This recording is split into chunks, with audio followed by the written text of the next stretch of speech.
All right, and we talk financial literacy amongst youth and teens. It's very, very important because we are getting into a very creative space where even when in school, you find teens are doing something on the side that gets them having, money.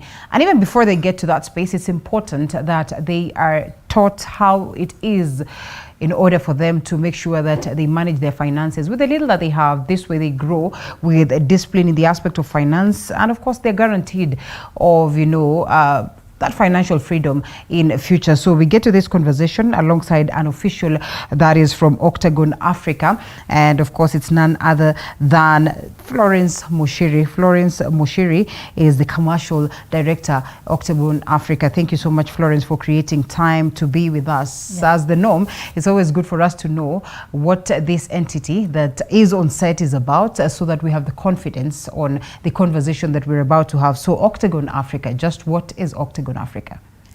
Thank you very much. Octagon Africa is a pension administrator, and we also are in the insurance brokerage. Mm-hmm.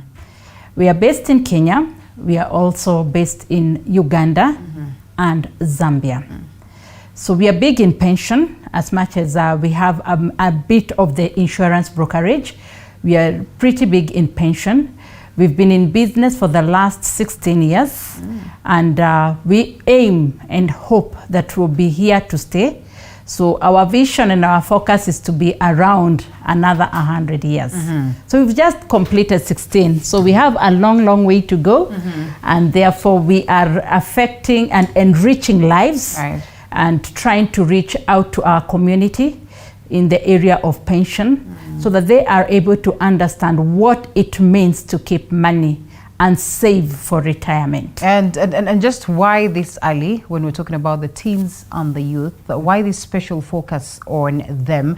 Some will tell you that perhaps this subject does not resonate, at least not now.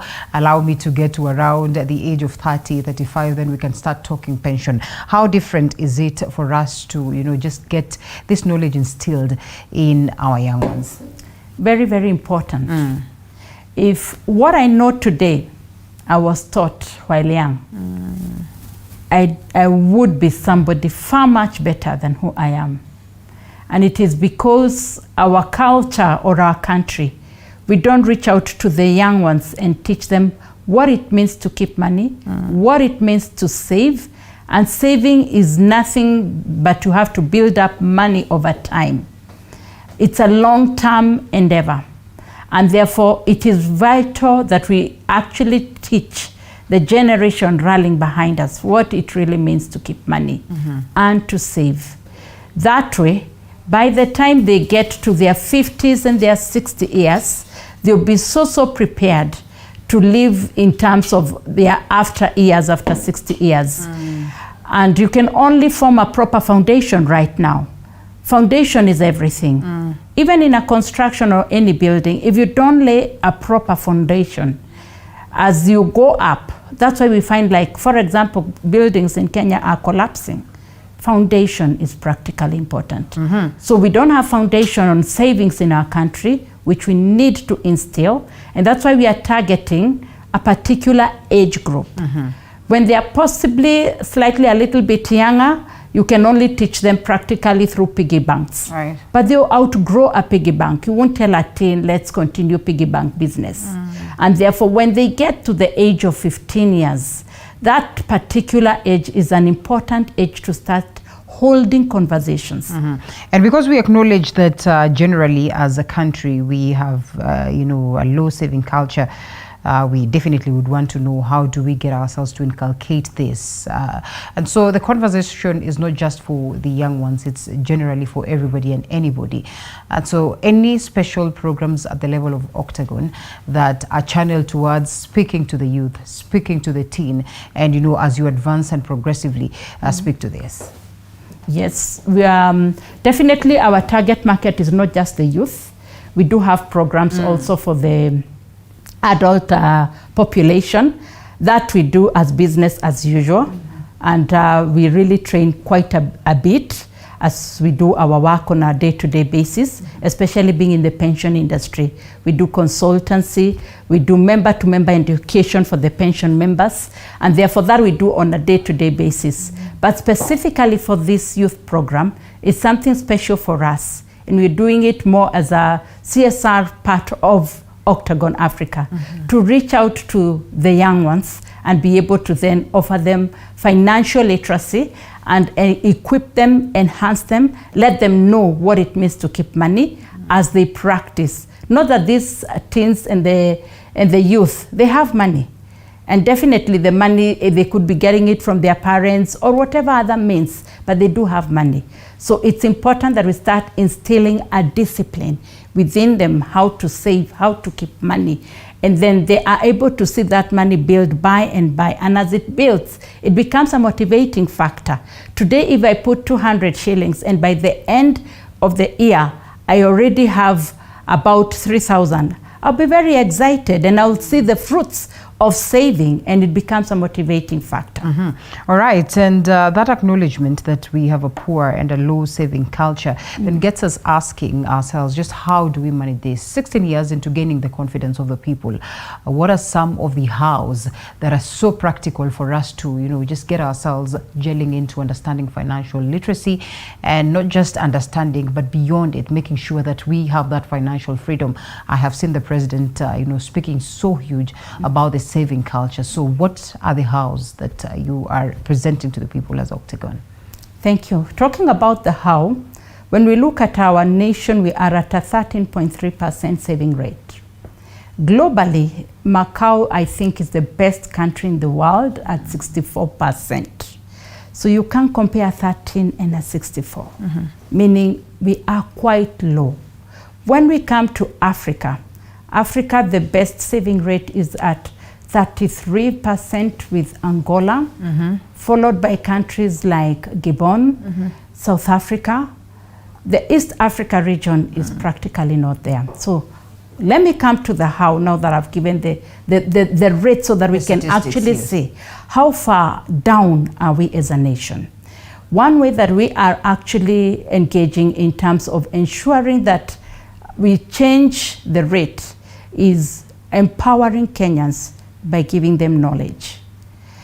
We do this through different programs, and I do not want to belabor on that because I have just said about how we do it as business as usual. When it comes to the youth specifically, for the youth, as we go out to reach out to them, we go to schools to reach out to them, have one-on-one basis with them, because after the talk, there are too many questions, and at times you're not able to handle them globally, all of them together. So you have one-on-one sessions. We also have on every year, we have an activity like what we'll be holding today. We have an activity where we reach out to them through webinar. Today we have a webinar. We'll be addressing between 15 to 17 years, because you cannot batch them up, all of them together. Then between 18 to 24 years, there'll be a separate session for them.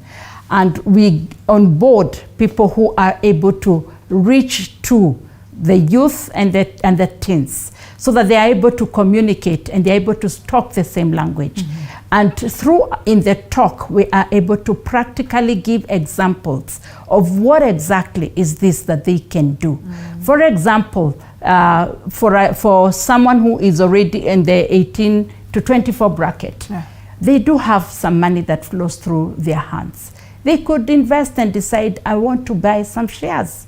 That's a long-term investment. They should not buy thinking after 1 year I'll be withdrawing the shares, because then they won't get any value out of it. But if they get like some 2,000, 3,000, then they buy shares for a particular company. Let them wait 10 years down the road. Those shares will have accumulated value, and by the time they would be selling off those shares, it would be making sense for them. So we are speaking to them practicals and telling them, save now for a long time investment. Nimo Wanjiro is watching and says, let Florence also acknowledge the fact that we are living in tough times and therefore there's barely anything to save. Whatever it is that we get or whatever it is that flows through our hands is basically for the needs that we have, is not even enough. How can we get ourselves into saving? I want to give a practical example to address the question from Nemo. And a very good question and quite healthy. If you get 1,000 shillings today, I just want to say I've done some manual work and I've made some money and I've gotten 1,000 shillings. Take 10%. First pay yourself. Love yourself. Somebody the other day made a comment that really struck me. And he actually said, when you save, the much that you save is what you are worth. So if you value yourself, out of this 1,000 that I've done some manual work and I've gotten paid 1,000, I should then tell myself, out of the 1,000, I'm taking, for example, 10%. That's 100 shillings. Yeah. And I keep it aside. So if daily I'm making some money and I'm keeping 10% out of it before you spend, before you go shopping and buying the essentials, food, the vegetables, transport, before you spend, first pay yourself. And that's the concept that we really need to tell Kenyans over and over again. It has been practiced elsewhere. Even in our own country, we have some serious savers. And when you talk to them on a one-to-one basis, they will tell you, the minute I get money, the first thing I do is to remove the saving component out of that money. So that is what we really need to tell Kenyans. Save first before you move to step number 2, spending. And Ochieng is asking, what are the notable ways of us saving? Because then again, sometimes you don't know whether when you put your money to a SACCO, it is saving. When you put your money to, perhaps getting an investment, it is saving. And just how much can you have? What can you do to make sure that you can access the savings that you have? And is that then the aspect of saving? This is what he's asking, because then there are instances where you say you barely have enough, and so you have joined a SACCO, and once you get your salary, it goes to the SACCO, it goes to some deductions and all that. Is that also an aspect of saving? Because then where is the discipline? You will find yourself wanting to go back to the bank to withdraw. The discipline in terms of saving to attain it is to ensure that when you put the money that you are saving aside, let it be a channel that you are not able to pull it back to expense again. For example, if I am building up my savings bit by bit through a bank account, which is okay, let me do that. It's important that you then are not in a position to access that bank account. I would rather then even have 2 separate bank accounts, one where my salary is going through and one that I'm saving. And this particular savings account that I would be channeling money to, banks have different savings accounts. You can ensure that it's an account that does not even have a mobile banking, so that you are not able to pull money through the, exactly. So you are able to close every loophole and every door, such that when you put money into this account, let it build up over time, especially if you're doing little bit by bit saving. Then once it accumulates into something, then you can then invest into different areas. Like I gave an example for shares, you can invest in terms of government securities. We do have the government bonds, we have the treasury bills, where you can be able to save into such funds. To answer the question regarding SACCO, is SACCO a saving? Yes, it is a mode of saving, and it is where you're not able to still access the money, because even if you walk into a SACCO and say, I want to withdraw, they'll tell you you cannot withdraw, not unless you want to close membership for the SACCO. And therefore, SACCO saving does help a lot. However, in the SACCO saving, remember, money is not building up in form of interest. And that's why you need to think about, where do I invest this money that it will build up in terms of accumulating some interest for me. The bank savings, yes, they have the interest, but the rates are very low. And that's why I have quickly gone to the government securities to give an example of what mode of saving will add value in terms of interest. Right. Like the government securities, like a bond, will give you like 10% more. You'll not get that in the bank.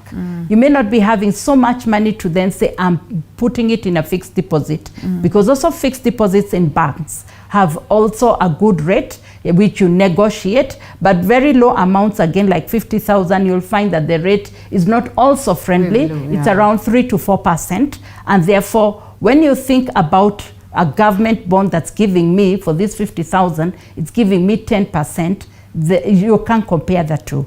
So it's important that if I don't have that 50,000 PAP at a go, let me accumulate it over time, and then I transit. Okay. And the minute you transit to a bond, even that interest, because it's quite something, you're able to keep reinvesting bigger amounts and even roll over the figure. You don't have to all the time then say, I'm going to then take this money and consume it. Okay. You can ensure that once you receive the money, roll it over in terms of saving, keep accumulating your savings. Okay. Once you begin the journey, the struggle is to begin.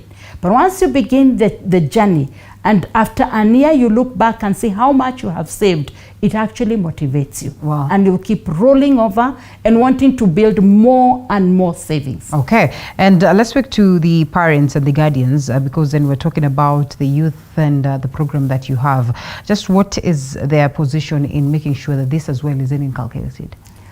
Parents have a critical role, because a child will always emulate what a parent does. And you'll note that children learn a lot from parents. So if I'm the kind of a parent that lives a life of a spendthrift kind of a life, then that's what I will teach my child. So if we're in town, I see something nice, I'm a lady, I see smart shoes, I see beautiful clothes, I get in and just purchase. That's what I'm teaching the child. Therefore, the role of the parent is that we must be proper examples. We must lead by example. Right. Because children learn from us by examples. So we must lead by example. That's one role. Role number two that a parent must take charge in terms of speaking into their child and practically teaching them how to save. If they would teach them from an early age, open for them accounts in banks. Most banks have home banks. And they teach this child, once you put your money in this small mini bank, we'll walk into a bank when it's full, they'll open the piggy bank and will deposit this money for you. When they get into another level of age, they need to start teaching that child how to spend wisely, not to just expense money, how to budget. These are things that parents must sit and teach a child. Fair enough. All right, and thank you so much. Time is moving very fast. Before we sum it up in less than a minute, once again, what is the program? What is the occasion today for them that would wish to join in? And perhaps how do they reach out to Octagon? For those who wish to join in for the program today, ages between 15 and 17, we are batching them up together. And we have a special speaker who will be coming on board to actually speak to them. They can plug in. We can share with you the link, so that then they are able to plug in and be able to listen to the speaker that we have on board. Thereafter, we do have the ages 18 to 24, again a separate speaker altogether. Basically today we really just want to talk to them in terms of different ways of how they can save as the youth, and different means of doing things to gather money, especially the age 18 to 24. You will realize that most of that age bracket, they are done with Form 4 and above. So some could be in college, some are not in college, they are self-employed, or they are struggling, looking for something to do. So we'll be speaking to them and empowering them in different things that they can do to be able to get some livelihood and some form of income. And once they get the income, what do they need to do? The saving element is a very critical component that we really want to drive today in the talk today. So your social media platforms, numbers or anything, how do they literally say now this is Octagon? Or they're specific people they can visit our website, octagonafrica.com. All right, yes. Check them out and see whether then you get something instrumental out of this. Florence Mushiri, the commercial director of Octagon Africa, thank you so much for speaking to us this morning, and all the best on today's session for purposes of making, us have a saving culture and a better nation.